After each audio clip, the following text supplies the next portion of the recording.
A veces, el amor y la amistad no tienen forma de flores o chocolates, tienen forma de compromiso social. Se sienten en la atención de nosotros como ciudadanos sobre los hechos que atañan e impactan nuestra vida y la vida de quienes amamos, de quienes están en un entorno, de quienes están en lo social.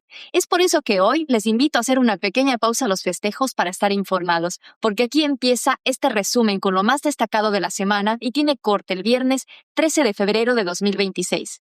Es también un aporte para el programa radial Amanecer y Atardecer Ranchero, que se transmite en 3 emisoras de Canadá, Ottawa, Waterloo y Toronto. Yo soy la Daniela León desde Canadá y así es como me encuentran en todas las redes sociales. Hoy empezaremos como es costumbre con un resumen internacional y luego pasaremos a lo local. Y hablaremos por supuesto del caso Epstein, porque lo ocurrido esta semana con el interrogatorio a la fiscal no puede quedar en el olvido. Legisladores demócratas en Estados Unidos interrogaron el miércoles 11 de febrero a la fiscal general de ese país, Pam Bondi. ¿Sobre qué? Sobre la gestión de los archivos Epstein por parte del Departamento de Justicia. Una gestión cuestionada por no investigar a ninguno de los sospechosos, por difundir nombres e imágenes de las víctimas y contradictoriamente cubrir el nombre de los sospechosos. Además, por no escuchar ni recibir el testimonio de las víctimas, entre otras cosas. Y eso que Bondi encabeza el Departamento de Justicia de ese país. Justicia. Digamos que al menos ostenta el cargo. Para entender este interrogatorio hay que decir que allí también estaban presentes algunas de las sobrevivientes víctimas de Epstein. Estaban sentadas en la galería pública. Una de las congresistas le preguntó a ellas si la fiscal había tenido algún tipo de contacto con ellas, si les había recibido su testimonio. Ellas dijeron, o mejor dicho, confirmaron las sospechas de que no, con ninguna. Entonces, la congresista instó a Bondi a disculparse con ellas por la doble victimización en la omisión del Departamento de Justicia en ocultar completamente sus nombres en los archivos Epstein. Pero Bondi, coherente con sus lealtades, que no necesariamente son con la justicia de las víctimas, se negó. Además, durante la audiencia, insultó a los demócratas del Comité Judicial de la Cámara de Representantes y otra vez, coherente con sus lealtades, elogió al presidente Trump. Pero ahí no queda, porque lo que vamos a ver a continuación es un video de la no respuesta de Bondi ante la pregunta muy concreta que decía, ¿a cuántos de los cómplices de Epstein ha acusado? ¿O a cuántos autores siquiera ha investigado? How many of Epstein's co-conspirators have you indicted? How many perpetrators are you even investigating? You showed it. I find it. How many have you indicted? Excuse me. I'm going to answer the question. Answer my question. No, I'm going to answer the question the way I want to answer the question. No, Your you're going to answer the question ridiculous. the way I asked it. Chairman Jordan, I'm not going to get in the gutter with these people, I'm going to answer the question. How many have you indicted? Again, the time belongs claiming to my time. The time belongs. I think it's very interesting. Claiming my time. I think it's very interesting. And you can that reclaim he your talks time. about they indicted. The president said they indicted him. Mr. Chairman, please stop the clock and restore his time. Okay, here we go with these Committee will get in order. theatrics. The time belongs to the gentleman from New York. We will give you a few more seconds. We will do that. But when you ask a question, the witness gets to answer. You may not like the answer, but she gets to answer. The question was, how many of Epstein's... They don't like the answer, Chairman, my time. because it's honest. Reclaiming So he asked a 4-minute question. Restore 45 seconds, I'm Mr. Nadler, going please, to Mr. Chairman. Answer. You can let her filibuster all day long, but not on our watch. Not on our time. No way. And I told you about that, Attorney General, before you started. You don't tell me. Yeah, I did tell you because we saw what you did in the Senate. You're a lawyer, not even a lawyer. Committee will be in order. Bueno, esto no es suficiente porque sobre este asunto hay tanto que decir que quizá convenga detenernos un momentito para entenderlo. Creo que todos estamos al día hasta cuando se publicaron por segunda vez los documentos, imágenes, videos, todos ellos relacionados con las investigaciones de tráfico sexual de menores contra el magnate Jeffrey Epstein y su cómplice Maxwell. El gobierno había prometido mostrar todos los papeles, pero cuando los entregaron, se exponían los nombres de las víctimas, pero se encubrían muchas veces el nombre de los cómplices de Epstein. Hasta ahí el contexto. Lo que pasó de nuevo esta semana es que un grupo de legisladores usaron sus facultades legales para leer y denunciar los nombres ocultos. Otra vez, para sorpresa de nadie, entre ellos estaban algunos políticos cuyos nombres habían sido ocultados en la lista. Por ejemplo, Bill Clinton, expresidente de Estados Unidos, el príncipe Andrés de Inglaterra y, claro, Donald Trump.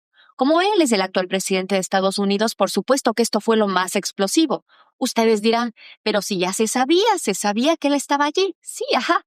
Pero lo que se ocultó fue su mención en párrafos mucho más comprometedores. En relación a Trump, por ejemplo, se dice que algunas víctimas fueron llevadas a su club en Mar-a-Lago para conocerlo, aunque Trump, por supuesto, dice que nunca supo lo que Epstein hacía y que incluso se peleó con él hace años. Sin embargo, los legisladores están investigando si él vio algo, si hay fotos de esos días. Aparecieron también nombres de empresarios, como por ejemplo el de Leslie Wexner, el dueño de Victoria's Secret. También se mencionaron nombres de la tecnología como Bill Gates. Y ya sé que de él también se sabía, pero es que de lo que ahora hay evidencia es que había una extorsión activa de Epstein a Gates por una relación extramarital. Pero hay otra cosa. Además, los congresistas pidieron que se revisen unos discos duros que dizque estaban dañados en el 2019. Pero bueno, al parecer muchos de los videos de los discos parecen haber sido grabados con cámaras ocultas en las habitaciones de las mansiones de Epstein en Nueva York y además en su isla privada. Los archivos digitales tienen etiquetas o nombres de carpetas con apellidos de políticos, de empresarios y figuras internacionales. En resumen, los discos duros son la prueba de que Epstein tenía un sistema de espionaje para controlar a la élite mundial. Aquí surgió una controversia porque algunos de los dispositivos confiscados por el FBI en el 2019 supuestamente están ilegibles o corruptos. Aquí hasta los congresistas republicanos están exigiendo una auditoría forense independiente para ver si alguien del Departamento de Justicia borró a propósito la evidencia.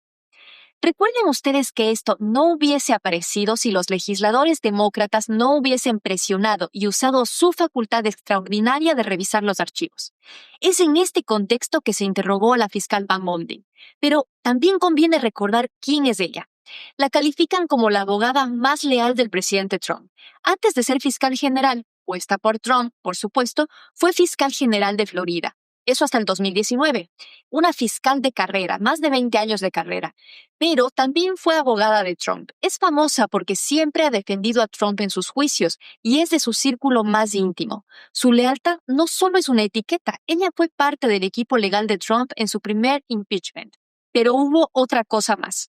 En el interrogatorio, un reportero vio que Bondi tenía una carpeta con información del historial de búsqueda de los congresistas.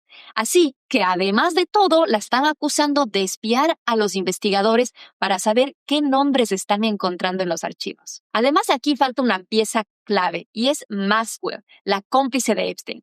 Cumpliendo prisión actualmente, ella, el día lunes 9 de febrero de esta semana, compareció de forma virtual ante el Comité de Supervisión de la Cámara de Representantes. Durante la sesión, invocó la quinta enmienda en repetidas ocasiones para evitar así responder preguntas que pudieran incriminar. I would like to answer your question, but on the advice of counsel, I respectfully decline to answer this question and any related questions.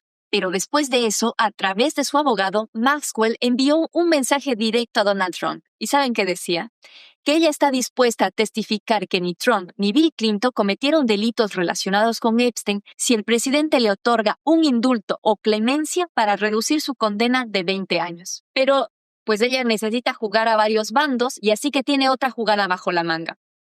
Los abogados de Maxwell presentaron una moción esta semana argumentando que si el Departamento de Justicia, bajo el mando de Bondi, admite que los archivos están mal organizados, perdidos o dañados, entonces la fiscalía que la condenó en el 2021 también pudo haber ocultado o perdido pruebas que la habrían exculpado. Pero aquí viene lo más importante. ¿Por qué le damos todo este despliegue al tema de los archivos Epstein? ¿Saben por qué? Porque no hay que olvidar a las víctimas, porque ellas merecen justicia, pero además porque los perpetradores no deberían seguir ocupando espacios de poder que les permitan delinquir con otros, en otras escalas, en otros contextos, de otras maneras. Le damos todo este despliegue para identificarlos, porque están ahí plantados, bien arriba a la derecha.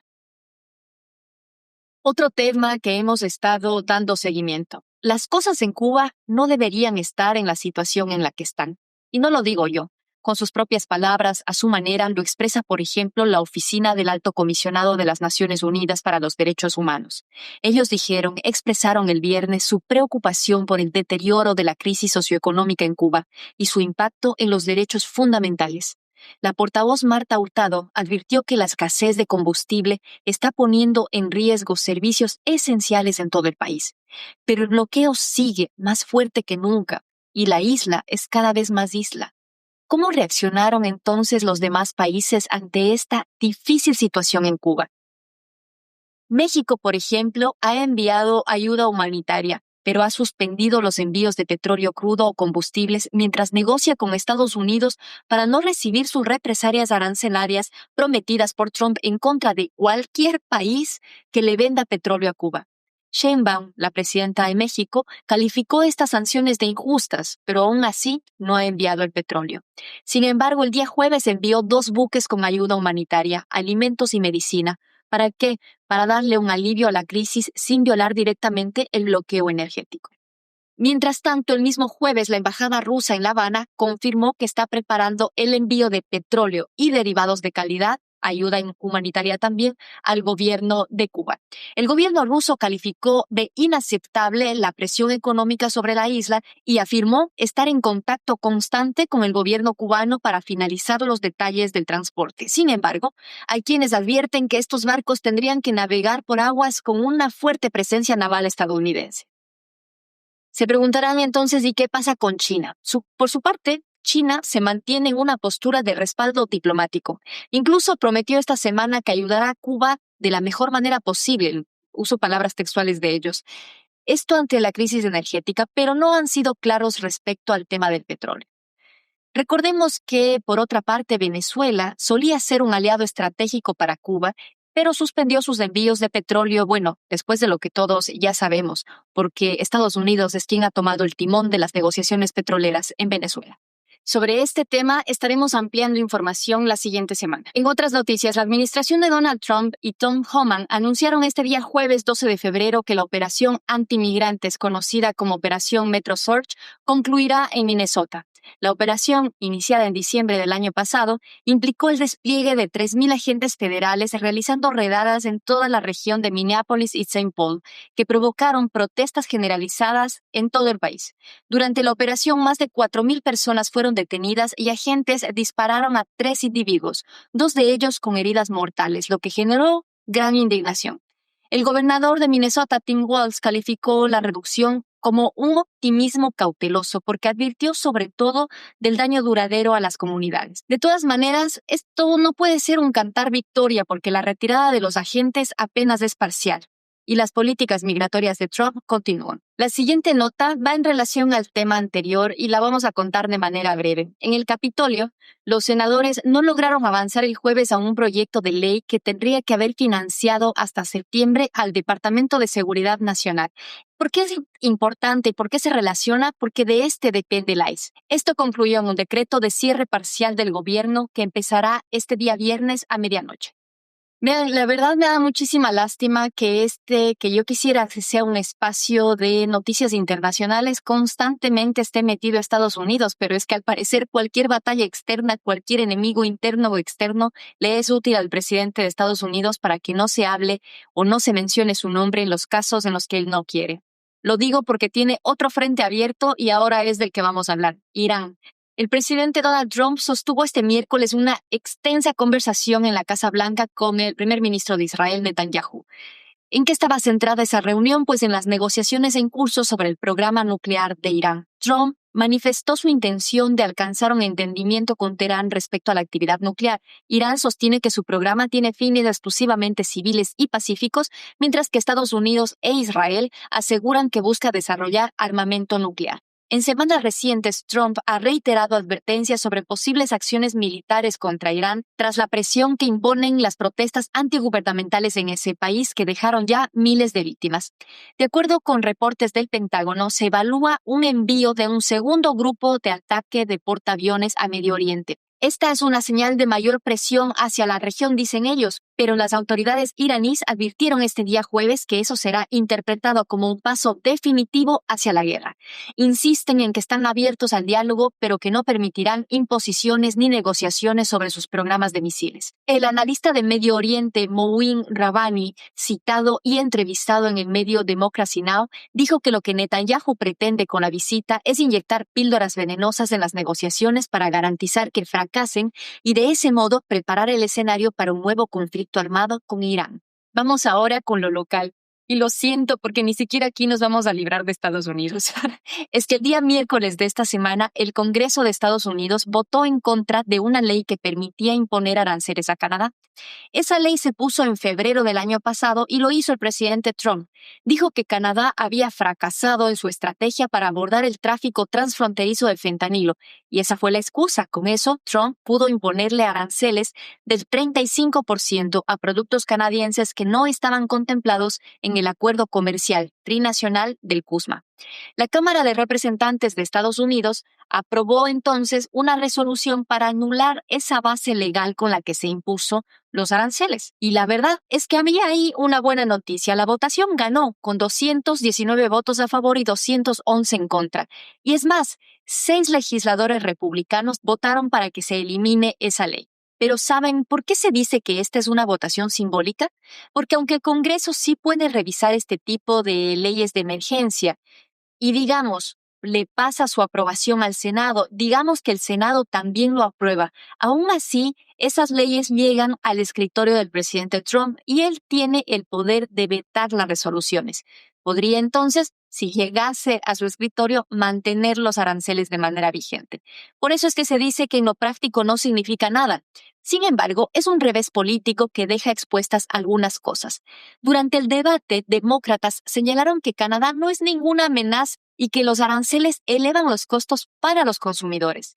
El debate coincidió con la publicación del informe de perspectivas económicas presupuestarias que entregó la Oficina de Presupuesto del Congreso, un organismo no partidista que proyecta que las empresas estadounidenses absorberán el 30% del aumento de los costos de las importaciones debido a los aranceles, reduciendo así su margen de ganancia, pero trasladarán el 70% de lo restante a los consumidores. Se traduce en precios más altos. Aunque la resolución ha estado en proceso desde marzo del año pasado, apenas fue el miércoles la primera vez que la Cámara tuvo la oportunidad de votar sobre esta resolución.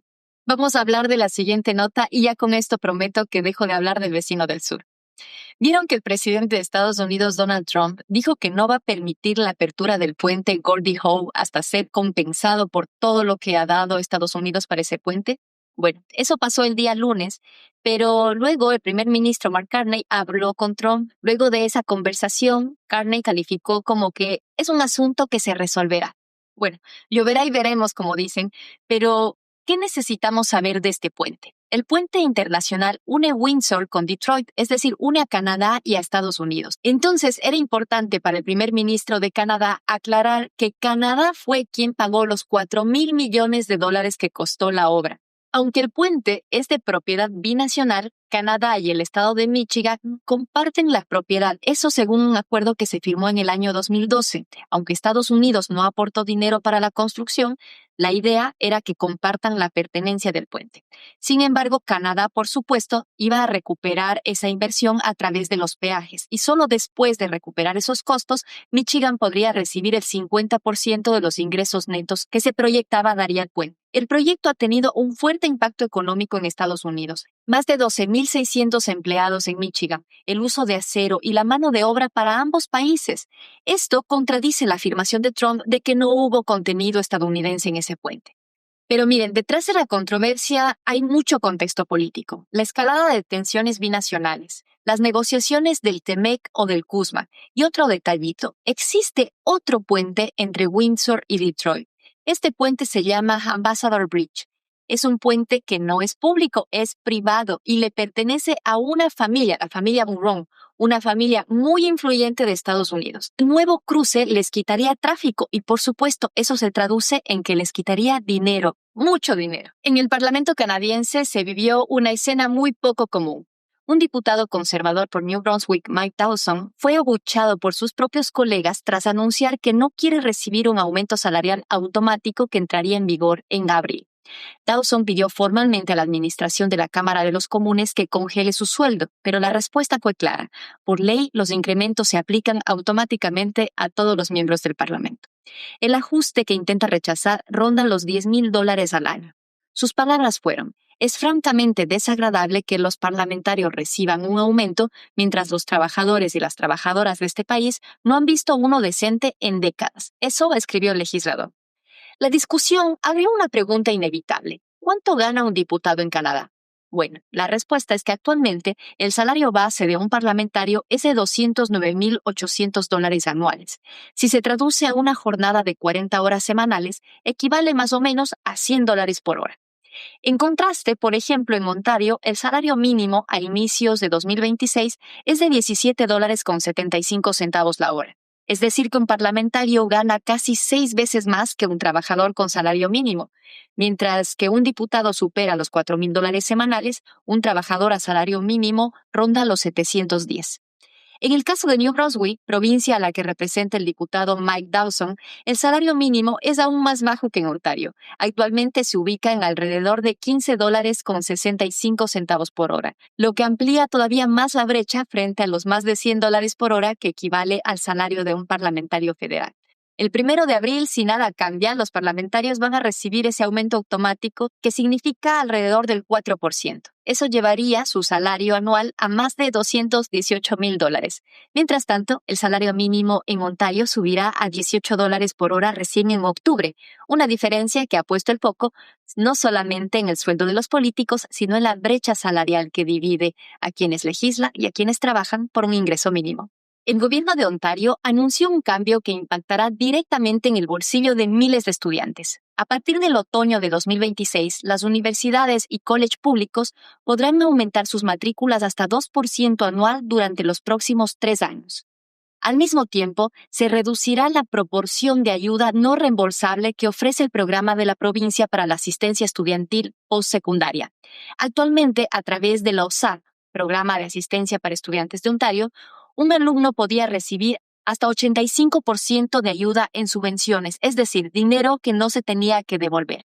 Con el nuevo modelo, el máximo de las subvenciones será solo del 25%, mientras que el 75% restante serán préstamos que deberán pagarse con intereses después de la graduación. Además, quienes estudien en colegios privados dejarán de ser elegibles para estas subvenciones a partir de agosto de 2026. Las solicitudes para el año académico 2026-2027 se abrirán en primavera con los nuevos cálculos. Para los estudiantes actuales no habrá efecto retroactivo. Las becas recibidas en años anteriores no deberán devolverse. Sin embargo, desde septiembre de 2026, cualquier nueva ayuda que reciban, aunque ya estén a la mitad de su carrera, se ajustará a las nuevas reglas con una mayor proporción en la forma del préstamo. El gobierno asegura que para los estudiantes de bajos ingresos, el aumento en la matrícula será absorbido mediante una versión mejorada de la garantía de acceso estudiantil. Aún así, el cambio en la proporción entre becas y préstamos afectará a la mayoría, aumentando la deuda con la que muchos jóvenes terminan sus estudios. Lamento volver sobre una noticia que marcó profundamente al país. Canadá sigue de luto tras el tiroteo ocurrido el martes 10 de febrero de 2026 en la escuela secundaria de Tumbler Ridge, esto en la provincia de British Columbia, una comunidad de apenas 2,400 habitantes. El ataque dejó 9 personas fallecidas, incluida la autora, además 27 personas heridas. La policía identificó a Jessie Van Rotzeler, de 18 años, como la responsable del tiroteo. Entre las víctimas, dentro de la escuela se encuentra una educadora adulta, 3 alumnos y 2 alumnas, todos entre 13 y 17 años. La atacante fue hallada sin vida en el interior del plantel con una herida autoinfligida. La Real Policía Montada de Canadá, la RCMP, confirmó además que la madre y el hermanastro de la joven fueron encontrados sin vida en una vivienda vinculada a los hechos. Las autoridades informaron que en años recientes hubo intervenciones policiales en el domicilio por situaciones relacionadas con salud mental, algunas de ellas vinculadas a armas de fuego. El primer ministro de Canadá, Mark Carney, decretó luto nacional y ordenó izar las banderas a media asta en memoria de las víctimas. Este viernes por la noche tiene previsto llegar a Tumbler Ridge para acompañar a la comunidad en el duelo, participar de los momentos de reflexión y ofrecer apoyo a las familias afectadas. Pero su visita también marca el inicio de una nueva etapa. El propio Carney ha señalado que el país deberá afrontar preguntas difíciles tras uno de los tiroteos letales en la historia reciente de Canadá.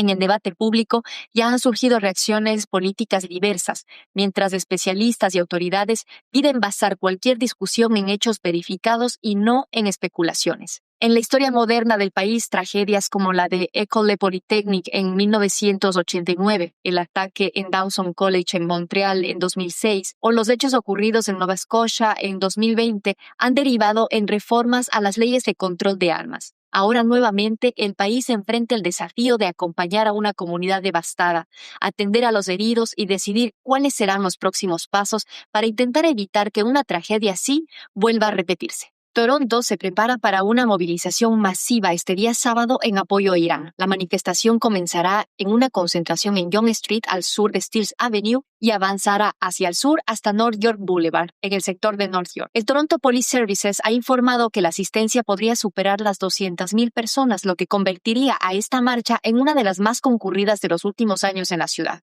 Por ello, se anticipan cierres importantes en Yonge Street y varias vías aledañas, además de desvíos en las rutas de autobuses y posibles demoras en el transporte público entre las 11 de la mañana y las 6 de la tarde. Las movilizaciones forman parte de una jornada de protestas vinculadas a la situación en Irán y se suma a otras concentraciones realizadas en distintas ciudades de Canadá y del mundo. Las autoridades recomiendan a los conductores planificar con anticipación sus desplazamientos y evitar la zona durante el desarrollo de la marcha. Con esto me despido, amigas y amigos. Para mí ha sido un placer compartir con ustedes un momentito de su día de San Valentín. Les deseo un feliz día, por supuesto, y les agradezco por estar aquí y compartir este espacio. También les deseo un feliz día de la familia, porque este día lunes tenemos feriado. Este es un fin de semana largo. Muchísimas gracias. Este es un trabajo que hacemos con cariño, lo hacemos en equipo y lo hacemos para ustedes. Así que siempre agradecemos su cariño a través de sus likes, de su suscripción. Nos pueden encontrar en todas las redes sociales como la Daniela León desde Canadá. Recuerden también que hemos abierto un nuevo segmento. De lunes a viernes estaremos compartiendo con ustedes todas las mañanas un pequeño, muy pequeño resumen de las noticias más destacadas del día. Los esperamos en TikTok, Facebook, Instagram y YouTube. Un abrazo. Feliz fin de semana.